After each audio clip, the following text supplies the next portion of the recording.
Hello everyone, welcome to my channel.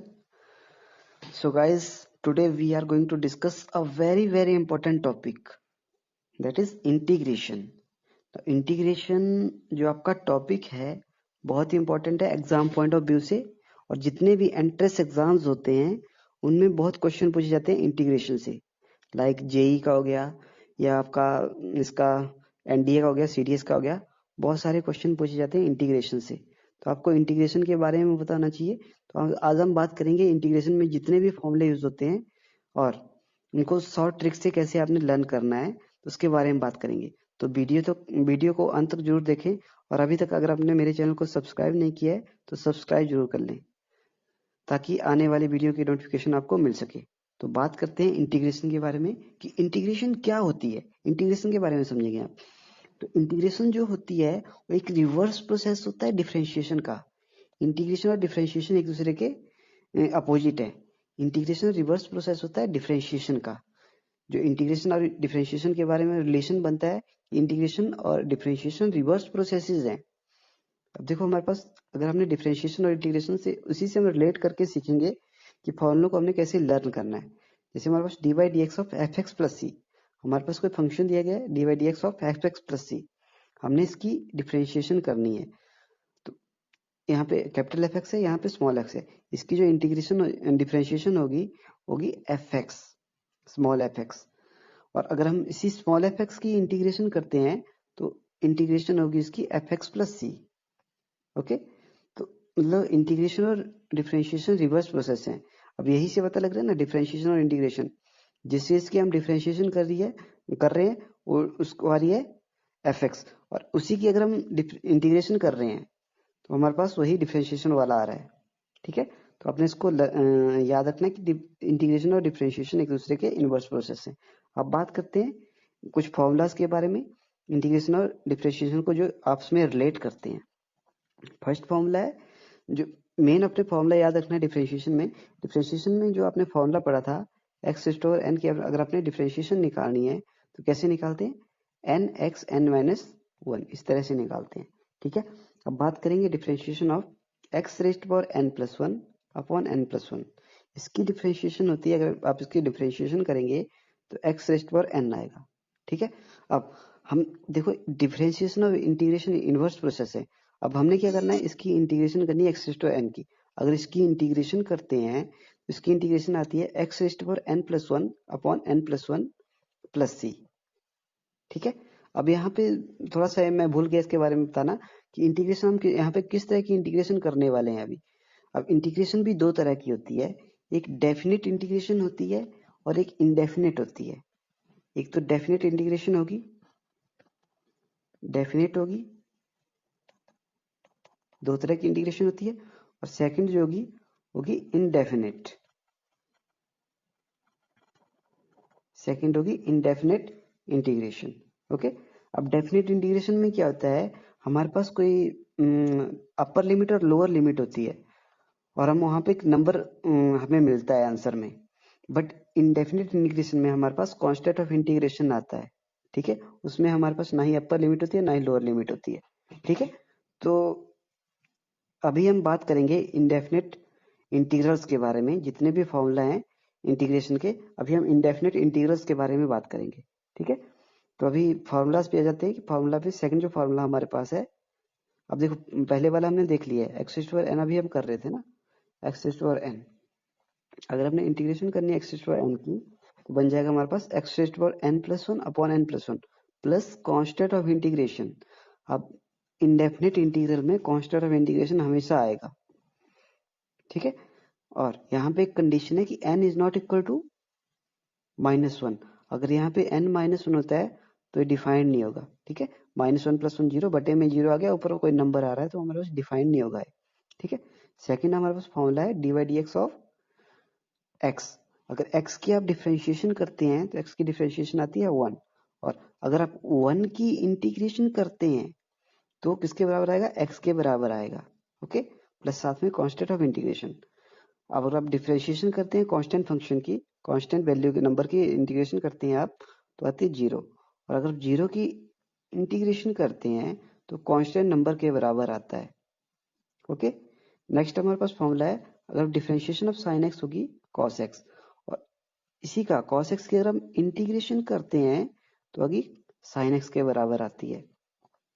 Next है differentiation of cos x minus sine x, और अगर आप sine x की integration करते हैं तो माइनस साइन दूसरी साइड चला जाएगा, तो इंटीग्रेशन हो जाएगी माइनस कॉस एक्स प्लस सी। उसके बाद differentiation of tan X sec square X के बराबर होती है, और integration of sec square X, अब देखो इनवर्स में चला हुआ है ना, डिफरेंशिएशन और इंटीग्रेशन रिवर्स है एक दूसरे के। अगर हम सिकेंड स्क्वायर एक्स की इंटीग्रेशन करते हैं तो टेन एक्स के बराबर आती है, ठीक है। उसके बाद है हमारे पास differentiation of cot x. Cot x की डिफरेंशिएशन कितनी थी, माइनस कोसिकेंड स्क्वायर एक्स। अब हमने क्या करना है, इंटीग्रेशन करनी है कोसिकेंड स्क्वायर एक्स की, माइनस हम दूसरी साइड ले जाएंगे, तो हमारे पास हो जाएगा माइनस कॉट एक्स प्लस सी, साथ में कांस्टेंट ऑफ इंटीग्रेशन आएगा। उसके बाद है differentiation of second x. Second X की डिफरेंशिएशन होती है सेकेंड एक्स टेन एक्स, ठीक है। उसी तरह से सेकेंड एक्स टेन एक्स की हमने अगर इंटीग्रेशन करनी हो, अगर हम उसकी इंटीग्रेशन करेंगे तो इंटीग्रेशन कितनी आएगी, उसकी इंटीग्रेशन आएगी उसकी सेकेंड एक्स प्लस सी, okay. Second x tan x की, क्योंकि ये इनवर्स है, सेकेंड एक्स टेन एक्स यहाँ पे है ना, सेकेंड एक्स की differentiation sec x tan X हुई, और सेकेंड एक्स टेन एक्स की इंटीग्रेशन सेकेंड एक्स होती है, ओके। उसके बाद हमारे पास नेक्स्ट फॉर्मूला है डिफरेंशिएशन ऑफ कोसिकेंट एक्स। अब कोसिकेंट एक्स की डिफरेंशिएशन होती है minus cosecant X cot X, okay. अब हमने यहाँ से निकालनी है कोसिकेंट एक्स कॉट एक्स की, माइनस दूसरी साइड ले जाएंगे, तो इंटीग्रेशन इसकी कितनी हो जाएगी, अब यहाँ पे इंटीग्रेशन का साइन लगाया, इंटीग्रेशन इसकी हो जाएगी माइनस कोसिकेंट एक्स के बराबर, साथ में constant of integration C, okay. उसके बाद बात करेंगे इंटीग्रेशन की जो भी टेंथ फार्मूला है, टेंथ फार्मूला है differentiation of under root x.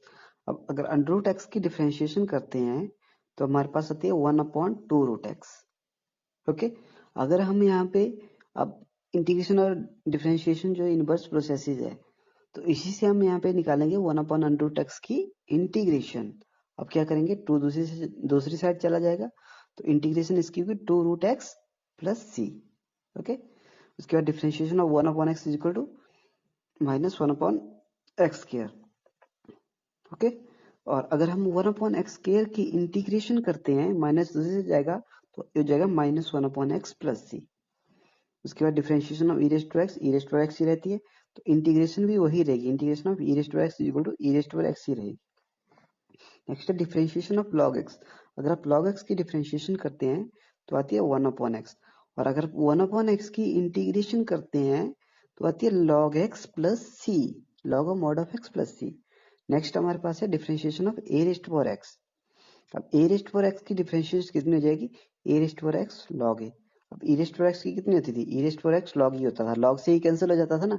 उसी तरह से ए एक्स हमारे पास, ये यहाँ पे नंबर है कोई, ठीक है ना, जैसे 2 rest power x 3 rest power x उस तरह से नंबर होगा, ठीक है। तो differentiation of A rest power x हमारे पास होगी ए रेस्ट पावर एक्स log ए, और अगर हम इसकी इंटीग्रेशन करते हैं ए रेस्ट पावर एक्स की, तो हो जाएगा हमारे पास ए रेस्ट पावर एक्स, और log ए इसके बटे में चला जाएगा, तो a rest power x upon log a plus C. Next formula है differentiation of sine inverse x. अब साइन इनवर्स एक्स की डिफरेंशिएशन कितनी होती है, 1/√1 माइनस एक्स स्क्वायर, और अगर हम इसकी इंटीग्रेशन करते हैं 1/√1 माइनस एक्स स्क्वायर की इंटीग्रेशन करते हैं तो आती है साइन इनवर्स एक्स प्लस साथ में constant of integration, okay. Next हमारे पास है differentiation of cos inverse x. अब integration of cos inverse x में साइन और कॉस एक दूसरे के इनवर्स है ना, माइनस लग जाता है साथ में, माइनस होना जाएगा बस, इसमें यही चेंज रहता है, तो -1/√1 माइनस एक्स स्क्वायर। और अगर हम 1/√1 माइनस एक्स स्क्वायर की इंटीग्रेशन करते हैं, 1/√1 माइनस एक्स स्क्वायर की इंटीग्रेशन करते हैं तो हमारे पास आ जाएगा minus cos inverse x plus सी, ओके। उसके बाद differentiation of tan inverse x, tan inverse x की डिफरेंशिएशन होती है 1/1 प्लस एक्स स्क्वायर। अगर हम इसकी 1/1 प्लस एक्स स्क्वायर की इंटीग्रेशन करते हैं तो हो जाएगा tan इनवर्स एक्स प्लस सी। उसके बाद बात करेंगे differentiation of cot inverse x. Cot inverse x की डिफरेंशिएशन होती है -1/1 प्लस एक्स स्क्वायर, और इंटीग्रेशन कितनी होगी 1/1 प्लस एक्स स्क्वायर की, माइनस दूसरे से चला जाएगा और हो जाएगा minus cot inverse x plus सी। उसके बाद 19th फॉर्मूला है differentiation of second inverse x. अब सेकेंड इनवर्स एक्स की डिफरेंशिएशन कितनी होती है, 1/x√x²-1। तो अगर हमने 1/x√x² - 1 की इंटीग्रेशन निकालनी हो तो हो जाएगी सेकेंड इनवर्स एक्स प्लस सी। उसके बाद है differentiation of cosecant inverse x. अब कोसिकेंट इनवर्स एक्स की डिफरेंशिएशन होती है -1/x√x²-1। ठीक है, अब यहीं से हमने निकालनी है इंटीग्रेशन ऑफ 1/x√x²-1 dx। अब हमारे पास जो फॉर्मूला है ना, दो फॉर्म में आ रहा है हमारे पास, यहाँ पे सेम फॉर्मूला है, तो इसकी इंटीग्रेशन हो जाएगी, यहाँ से माइनस दूसरे से चला जाएगा तो हो जाएगा minus cosecant inverse x. Okay, जैसे हमारे पास ऊपर फॉर्मूले बन रहे थे ना, इंटीग्रेशन वाले सेम सेम फॉर्मूले बन रहे थे, उसी तरह के, मतलब सेम फॉर्मूले के लिए डिफरेंट रिजल्ट आ रहे हैं। दो फॉर्मूले हो सकते हैं सेम, ओके, मतलब सेम फॉर्मूलेज हैं, रिजल्ट दोनों के अलग अलग, मतलब ये दोनों हमारे पास वैल्यूज इक्वल आएगी। ठीक है ना, साइन इनवर्स को हम अगर कॉस इनवर्स में चेंज करना था तो माइनस कॉस इनवर्स के बराबर आता है, उसी तरह tan inverse X is equal to minus cot inverse X के बराबर आता है, उसी तरह से sec inverse X minus cosec inverse X के बराबर आता है। ठीक है, उसके बाद बात करेंगे differentiation of sign A x. अगर आपने साइन ए एक्स की डिफरेंशिएशन करनी है तो आती है कॉस ए एक्स, और ए एक्स की फिर से होगी बाद में, तो ए एक्स की हो जाएगी ए। ओके, तो उसी तरह से कॉस, अगर आपने इसकी इंटीग्रेशन निकालनी है कॉस ए एक्स की तो हो जाएगा sign A x upon a plus सी, ए बटे में चला जाएगा ना क्रॉस मल्टीप्लाई करके। उसी तरह से आपने कॉस ए एक्स की डिफरेंशिएशन, अगर डिफरेंशिएशन कितनी होती है माइनस साइन ए एक्स इंटू ए। अब कॉस एक्स की होती है माइनस साइन एक्स, साथ में ए एक्स भी है, अब ए एक्स की फिर से होगी तो साथ में ए आ जाएगा। अगर हमने यहाँ से साइन ए एक्स की इंटीग्रेशन निकालनी हो तो क्या करेंगे, माइनस ए बटे में चला जाएगा दूसरी साइड, तो minus cos A x upon ए, साथ में कांस्टेंट ऑफ इंटीग्रेशन। ठीक है, उसके बाद है इंटीग्रेशन ऑफ tan एक्स। अब इंटीग्रेशन ऑफ tan एक्स के दो फॉर्मूले होते हैं, एक होता है minus log of mod of cos x plus c, और दूसरा होता है log of mod of second x plus C. Okay, उसके बाद हमारे पास है integration of cot x D x. अगर आपने इंटीग्रेशन निकालनी हो कॉट एक्स की तो होती है log of mod of sine x plus c.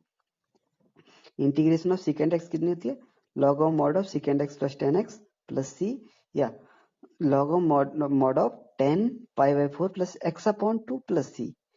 दो फॉर्मूले होते हैं इसके। उसी तरह से कोसिकेंट एक्स के भी दो फॉर्मूले होते हैं। अगर अपने कोसिकेंट एक्स की इंटीग्रेशन निकालनी हो तो होती है log of mod of cosecant x minus cot x plus c, और अगर हमने दूसरा इसका फॉर्मूला है log of mod of tan x upon 2 plus c. ठीक है, उसके बाद कुछ स्पेशल फॉर्मूलाज हैं जो कि आपने याद रखने, जो बेसिक आपको लर्न, मतलब इसमें जो जितने भी इंटीग्रेशन में फॉर्मूला है सभी एक दूसरे से रिलेटेड है।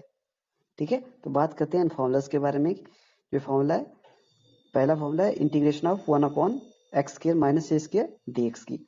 इसकी इंटीग्रेशन होती है 1/2a log of mod of x - a upon x plus a plus c। Okay, अगर हम इंटीग्रेशन की बात करें, integration of 1/a² - x², same हमारा 1/2 दोनों में आ रहा है ना, x² - a², a² - x², log दोनों में आ रहा है। ओके, उसके बाद बात करेंगे 1/a² - x² की इंटीग्रेशन हो जाएगी 1/2a log of a plus x upon a - x plus सी। उसके बाद हमारे पास है integration of 1/x² plus a², इसकी इंटीग्रेशन होती है 1/a tan inverse x upon a plus c. बहुत बार पढ़ा है हमने फॉर्मूला। उसके बाद जो फोर्थ फॉर्मूला है इंटीग्रेशन ऑफ 1/√x² - a², अब इसकी इंटीग्रेशन होती है log of mod of x plus √x² - a² plus सी। उसके बाद फिफ्थ फॉर्मूला है integration of 1/√a² - x² dx, इसकी इंटीग्रेशन होती है sine inverse x upon a plus सी। उसके लास्ट फॉर्मूला है 1/√x² प्लस a² की इंटीग्रेशन होती है log of mod of x plus √x² plus a² plus c. अब देखो यहाँ पे एक x² माइनस a² वाला है, एक x² प्लस a² वाला है, बस सेम जैसे हमारे पास यहाँ पे, बस जो यहाँ पे नीचे दिया गया ना वही यहाँ पे अंदर डाला है हमने। ओके, उसके बाद हमारे पास अगर एक नई फॉर्म बनती है, एक बहुत इंपॉर्टेंट है, जो कि आपकी इस तरह की अगर फॉर्म बनती है कहीं भी तो आपने इंटीग्रेशन कैसे करनी है। तो अगर आपके पास फॉर्म बनती है px plus q upon ax² plus bx plus c, या दूसरी यहाँ पे अगर इसके साथ अंडर रूट लग जाता है, दोनों फॉर्म जब भी बनती है तो आपने क्या करना है, यहाँ पे सब्स्टिट्यूशन करनी है। जो अभी आपका न्यूमिनेटर होगा उसकी आपने सब्स्टिट्यूशन करनी है। उसकी सब्स्टिट्यूशन कैसे करनी है, आपने ए लिखना है, ए और बी कांस्टेंट लेने ना, ए लिखना है आपने, और जो आपका डिनोमिनेटर होगा उसकी डिफरेंशिएशन करनी है प्लस साथ में बी। अब यहाँ से आपके पास इक्वेशन बन जाएगी, यहाँ से आपने ए और बी की वैल्यू निकालनी है और इसमें इक्वेशन में डाल देनी है, तो आपके पास इंटीग्रेशन आपका आ जाएगा। ठीक है, उसके बाद नेक्स्ट फॉर्मूला है integration of under root x square minus a square. अब इसकी इंटीग्रेशन होती है x upon two root x square minus a square.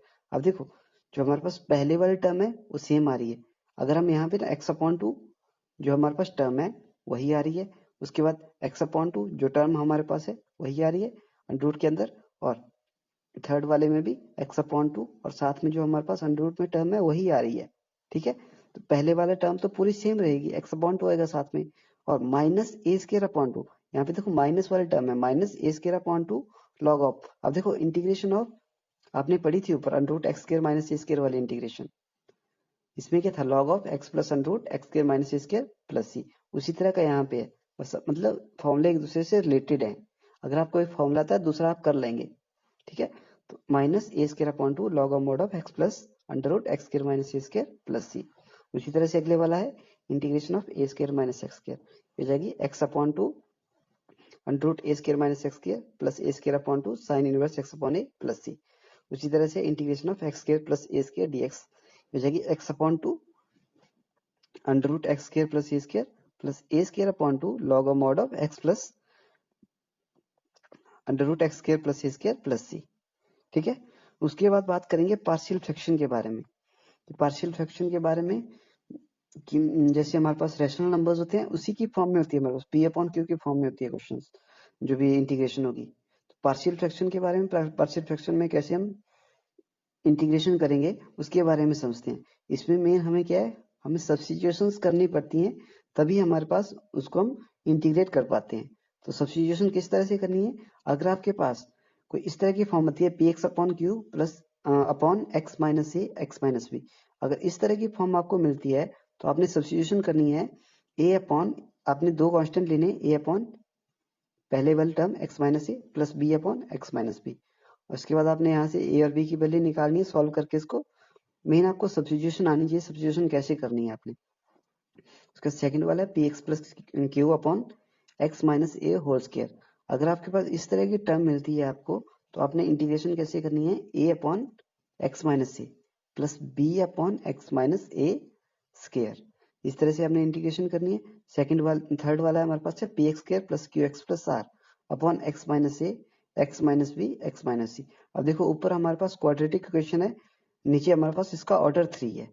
ठीक है, तो इस तरह की सब्स्टिट्यूशन आपने कैसे करनी है, अगर आपके पास ऊपर ऑर्डर कम है नीचे ज्यादा है तो आपने इस तरह की सब्स्टिट्यूशन करनी है, a upon x minus a plus b upon x minus b plus c upon x minus c, और आपने यहाँ से ए बी और सी की वैल्यू निकालनी और वहां पे इंटीग्रेशन आपकी इजी हो जाएगी। फोर्थ वाला है आपके पास p x square plus q x plus r upon x minus a square x minus b. इस तरह की अगर आपके पास फॉर्म बनती है, पहले वाले फॉर्म में वाली तो आपने देखी है अभी एक्स माइनस ए स्क्वायर वाली, जो सेकंड हमारे फॉर्म थी उसी से हम यहाँ पे a upon x minus a plus b upon x minus a square, और थर्ड हमारे पास लीनियर है ना तो c upon x minus b. Okay, उसके बाद लास्ट हमारे पास है पार्शियल फ्रैक्शन में p x square plus q x plus r upon x minus a x square plus b x plus c. अगर आपके पास इस तरह की टर्म आपको मिलती है तो आपने क्या करना है, उसमें आपने सब्स्टिट्यूशन करनी है ए अपॉन एक्स माइनस ए। अब देखो यहाँ पे अकेला है ना, लीनियर टर्म है एक्स माइनस ए, और दूसरी वाली टर्म क्वाड्रेटिक है, ऊपर भी क्वाड्रेटिक है नीचे भी क्वाड्रेटिक है।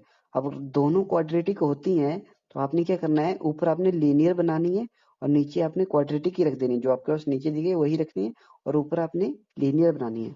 तो आपने क्या किया, b x plus c upon x square plus b x plus c. तो इस तरह की सब्स्टिट्यूशन करके आपने इनको सॉल्व करना है और इंटीग्रेशन आपकी हो जाएगी। इसके बेसिस पे हम क्वेश्चंस भी करेंगे। ठीक है, उसके बाद हम बात करेंगे integration by parts. Integration by parts में हम बात करेंगे कि इंटीग्रेशन बाय पार्ट्स में एक मेजर फॉर्मूला है जो आपने लर्न करना है, integration of u dot V D X. यहाँ पे फर्स्ट फंक्शन सेकंड फंक्शन भी ले सकते हैं। इसको इंटीग्रेट कैसे करते हैं, फॉर्मूला है हमारे पास u integration of v minus integration of derivative of u into integration of v dx। ठीक है, इस तरह से आप इंटीग्रेशन करते हैं। मतलब अगर आप बात करूं फर्स्ट फंक्शन और सेकंड फंक्शन के बारे में कैसे करनी है, अगर आपके पास इंटीग्रेशन ऑफ फर्स्ट फंक्शन और सेकंड फंक्शन दिया गया,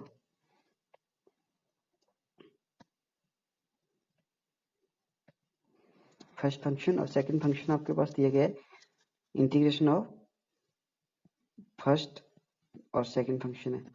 अगर आपने इसको यू और बी की फॉर्म में लर्न नहीं कर पाते ना, तो first function integration of second minus integral of derivative of first into integral of second. ठीक है, इस तरह से आप इसको लर्न कर सकते हैं dx। इस तरह से कर सकते हैं integration of first function integration of second minus integral of derivative of first into integral of second. इस तरह से भी आप इसको लर्न कर सकते हैं। अब ठीक है, फॉर्मूला तो आपको पता लग गया है, पर आप इसको कैसे आइडेंटिफाई करेंगे कि आपने कौन सा फर्स्ट फंक्शन लेना है, कौन सा सेकंड फंक्शन लेना है। तो उसके लिए एक फॉर्मूला है, जो एक ट्रिक है, इलेट। आपने याद रखना है इलेट। इलेट के थ्रू हम इसको बाय पार्ट्स यहाँ पे इंटीग्रेशन करेंगे। इसके थ्रू हम आइडेंटिफाई करेंगे कि कौन सा फंक्शन फर्स्ट फंक्शन होगा, कौन सा फंक्शन सेकंड फंक्शन होगा। ठीक है, तो फर्स्ट फंक्शन की बात करें, सबसे पहले बात करेंगे आई। आई यहाँ पे किस चीज को डिनोट करता है? आई हमारे पास है इनवर्स ट्रिग्नोमेट्रिक फंक्शन, जैसे sign inverse x, cos inverse x, tan inverse x, इस तरह के जितने भी फंक्शन है वो इनवर्स ट्रिग्नोमेट्रिक फंक्शंस होते हैं। उसके बाद एल लॉगरिथम फंक्शन को, ए हमारे पास अलजेब्रिक फंक्शन जो भी होते हैं जैसे x x square x cube, T हमारे पास trigonometric function sine x cos x, और ई हमारे पास एक्सपोनेंशियल फंक्शन। अगर आपके पास कोई साइन इनवर्स, मतलब पहले हमारे पास sine inverse x into x दिया गया हो, integration of sine inverse x into x.